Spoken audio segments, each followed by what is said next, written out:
Alrighty, this is podcast number 2. I thought it would be easier second time around, but here we go. Hi, my name is Osi and I love to knit.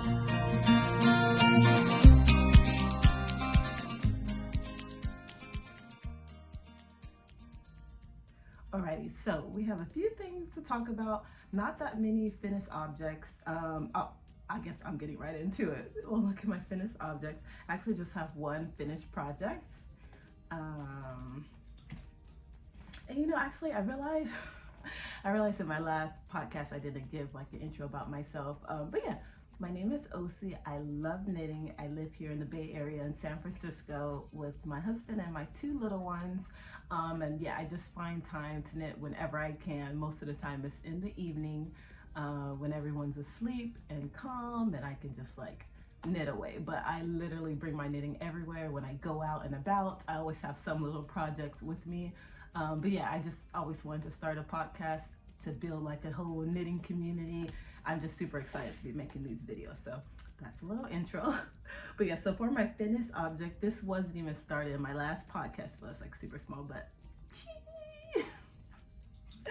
I made a yarn cozy. So here's my little, there you go.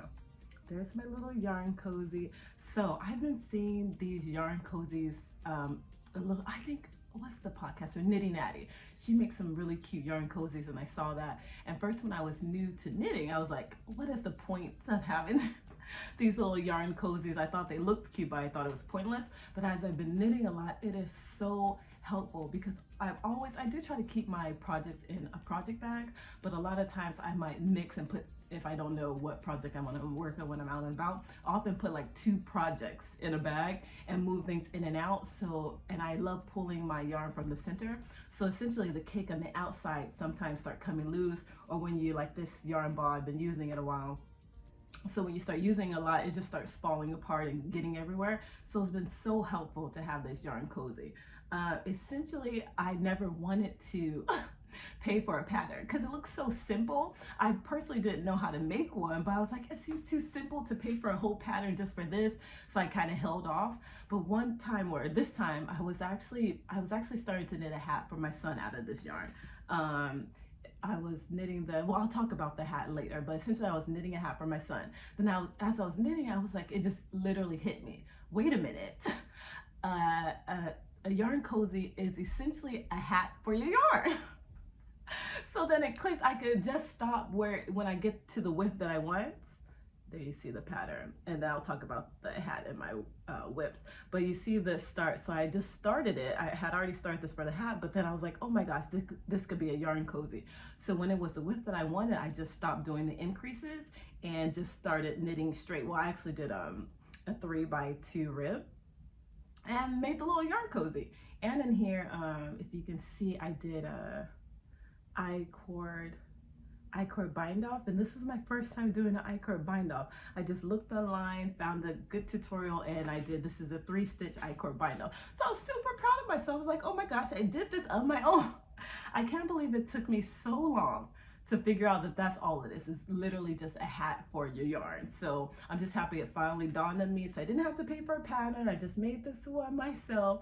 So proud. I decided to do a rib because it just makes the yarn fits nice and snug.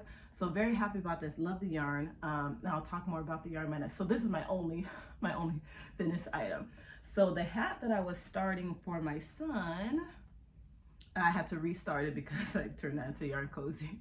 So now going into my whips, my works in progress. This is all I have so far. But yeah, so this is going to be the musselburghhat by Yolanda. I'll put all the information here now that I know I can do that. I'll put the hat in the information here. But yeah, so I'm knitting this hat for my son. I love this hat pattern. I've made probably like 10 hats already. Some for my kids. I love making this a gift for my friends, like when they're having a new baby or just their child. So I've made plenty of these hats for family and friends. I love this pattern. It's the perfect mindless knit. Even when you have to do the increases, it's super simple to just keep track of it. But then yeah, when you get past the increases, it's just like a long tube of knitting. And I love my stocking knitting. So this is like the perfect project to bring when you're on the go. But yeah, so this is the start of it, and the yarn that I'm using, beautiful yarn. Oops. You see that? There you go. And sadly, I lost, and I was holding on. I've been holding on to my yarn labels, but and I put it in a plastic bag and had it on my project, but now I can't find it. But I know it's seismic yarn. I just don't know the colorway. I have my trusty iPad. Let me see. I did try to make this a little bit more organized and write some notes, so let's see if it helps. But yeah, so this is seismic yarn. It's a dyer out of Daly City, which is part of the Bay Area. And I actually bought this yarn last year when I went to Lambtown Festival. So this is like our yarn festival that happens. It happens in close to, was it close to Sacramento? No, I should have wrote down. Yeah, I think it's going, yeah, it's going close to Sacramento. This festival happens every year. Last year was the first time that I went. I guess I'll put the information here just in case I'm messing something up.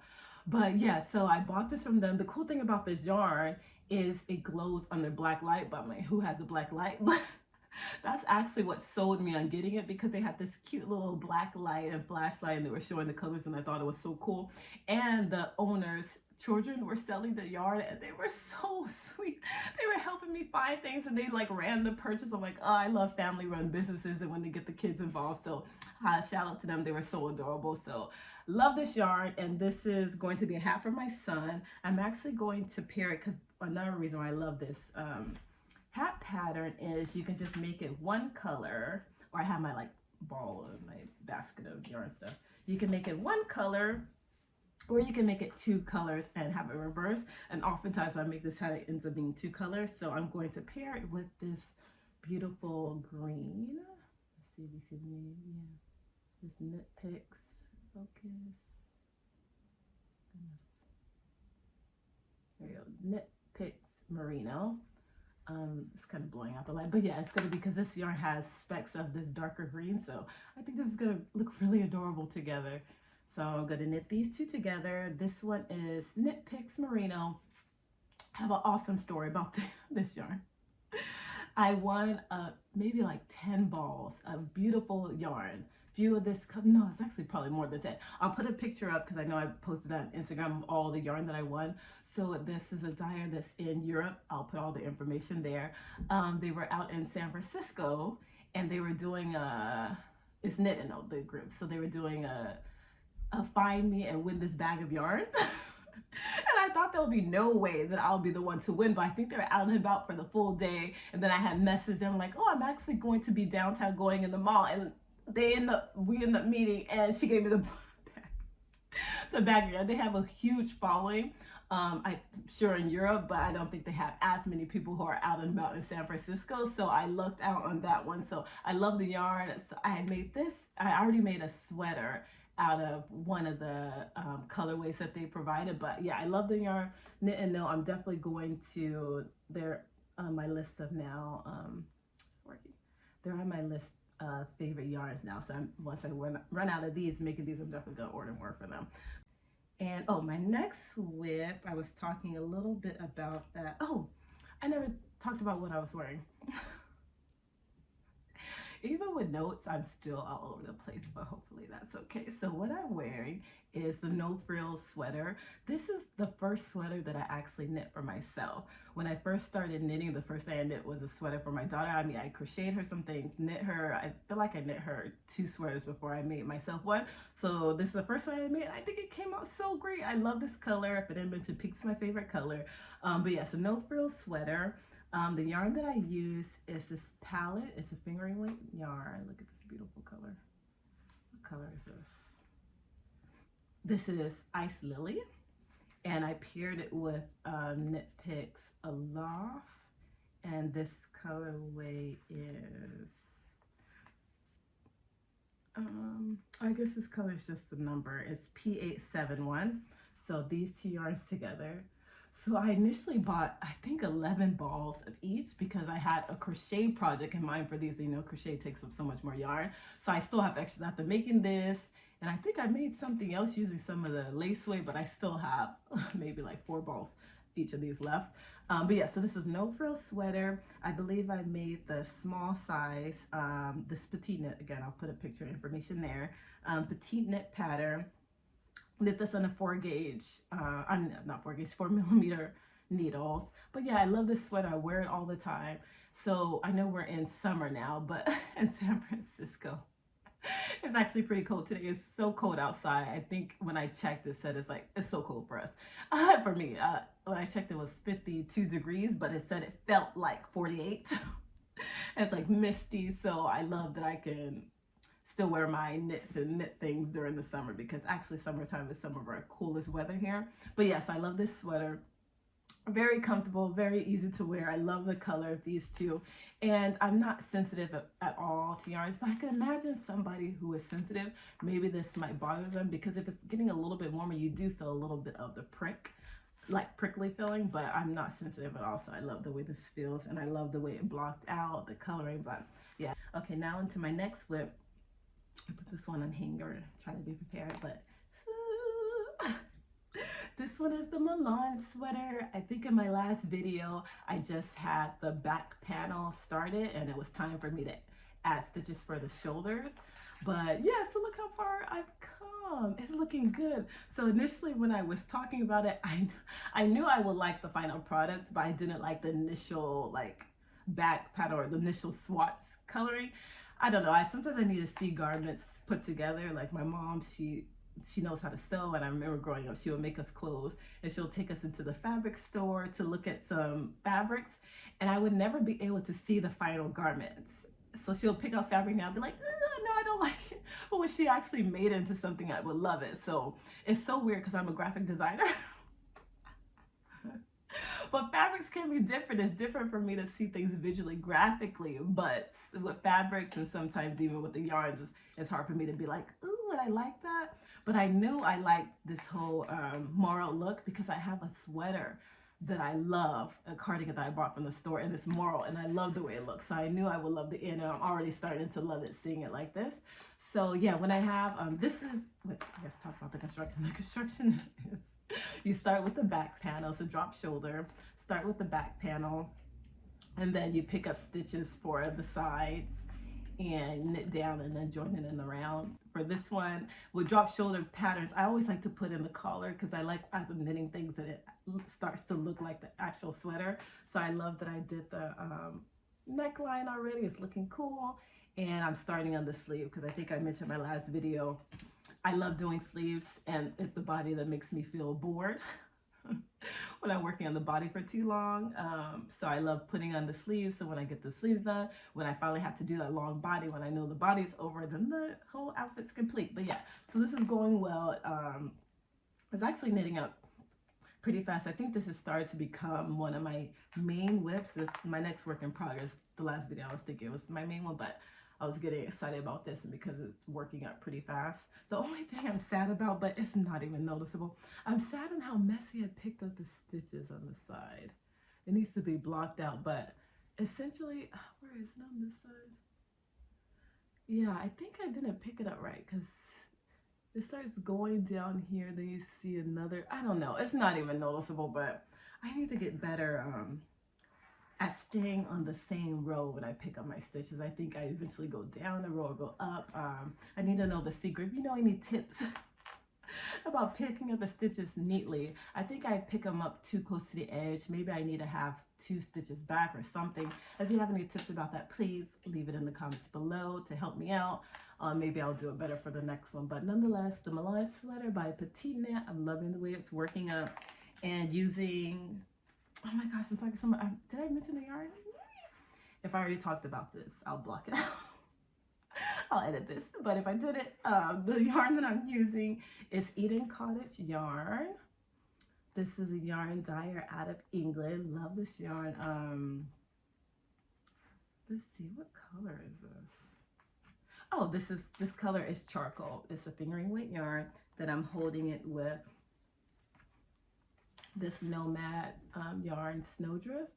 So this is just undyed fingering weight yarn. I bought like 10 hanks of this to make the Sweet Shop blanket by Laura Penrose. So I'm working on that. So I bought so much of this, but I actually haven't been working on that blanket recently.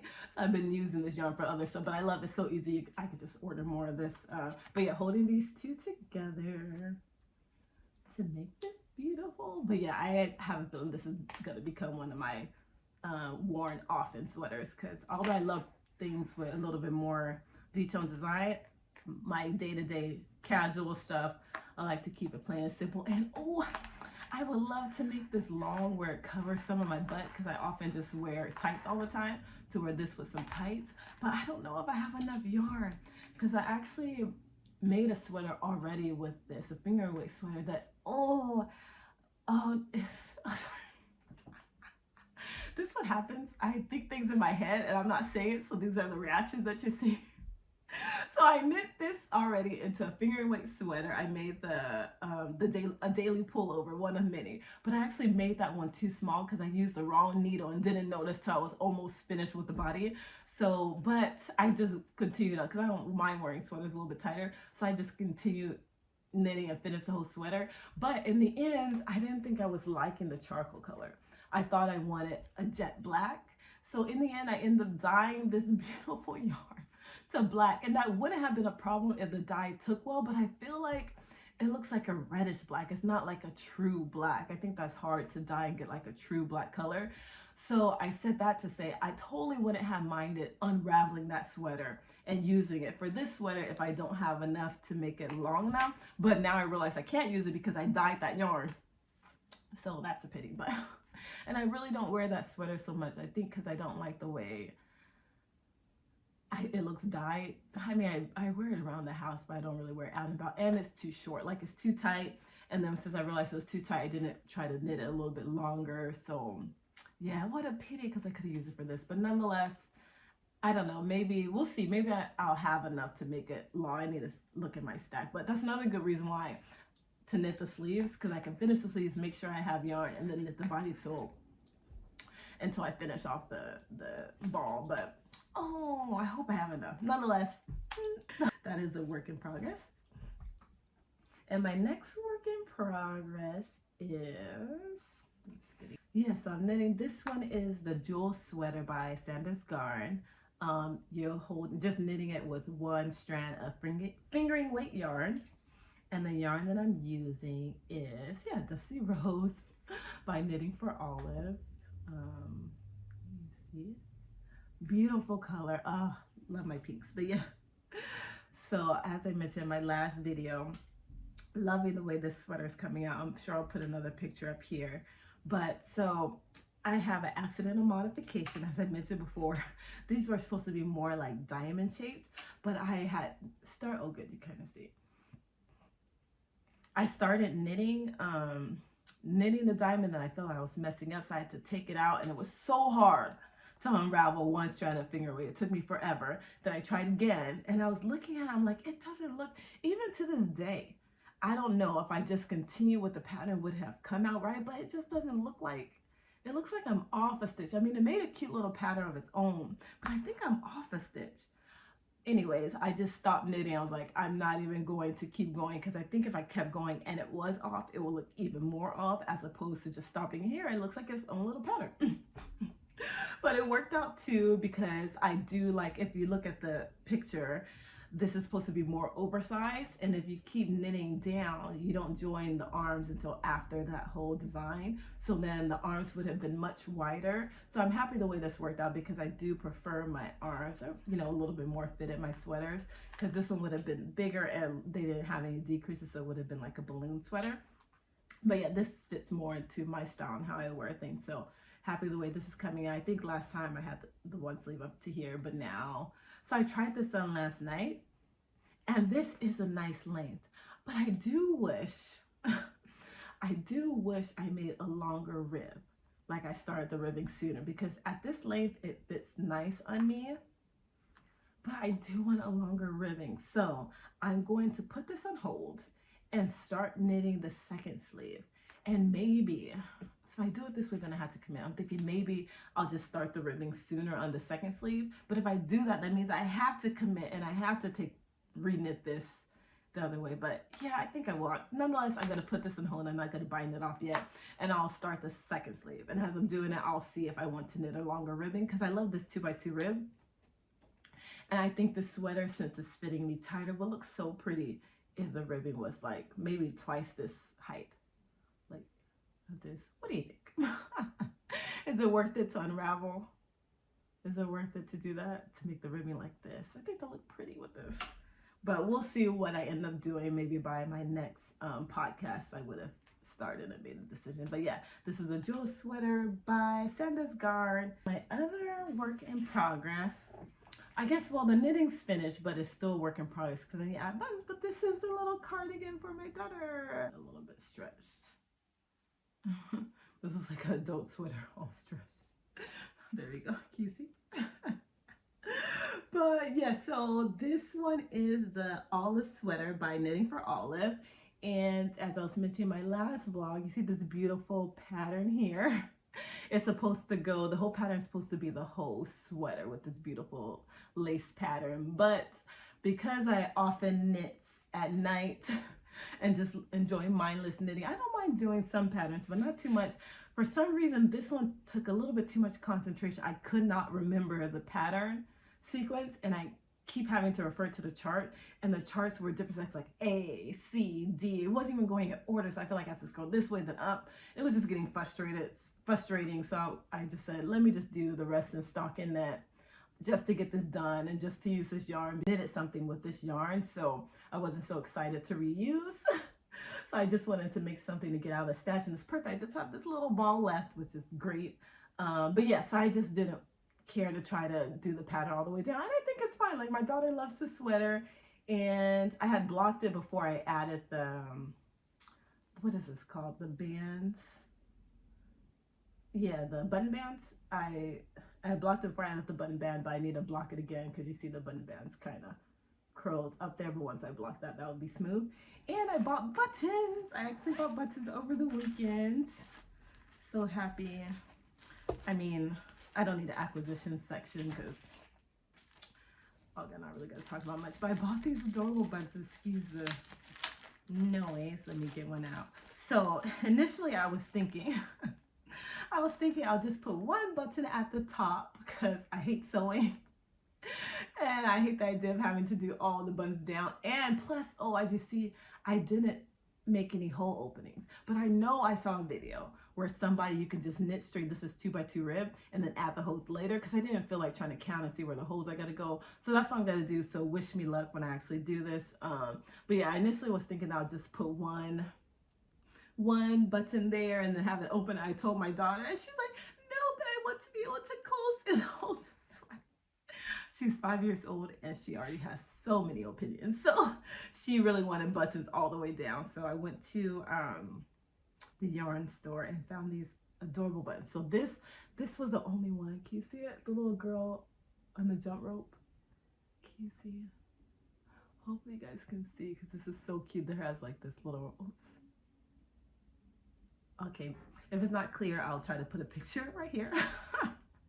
But yeah, so they only had one of this button, but I thought it was so cute, I had to get it. So this one button's going to be here at the very top, like the star button right there. And then the other buttons that I bought are, I wanted it to blend with the sweater, not really standing out since this is like the star button, are just these little purple, and I feel like it's a perfect match. It took me forever to find, oh, that's so perfect. It's just a regular little purple button. So I have 6 of them. Hopefully that's enough to go all the way down. So yeah, hopefully by the next podcast I actually install these buttons. But yeah, I need to figure out how to make the whole openings. The good thing, this is a really small one, so that won't be hard. And this one I can do, maybe I can do the kind where you don't need a hole, but you use that little loop where you can tie the little loops, maybe for all of them. Oh, we'll see. We will see. Maybe I'll do it like that. But stay tuned. Thanks so much for watching. Hopefully you guys enjoyed, and stay tuned for my next video. Bye for now.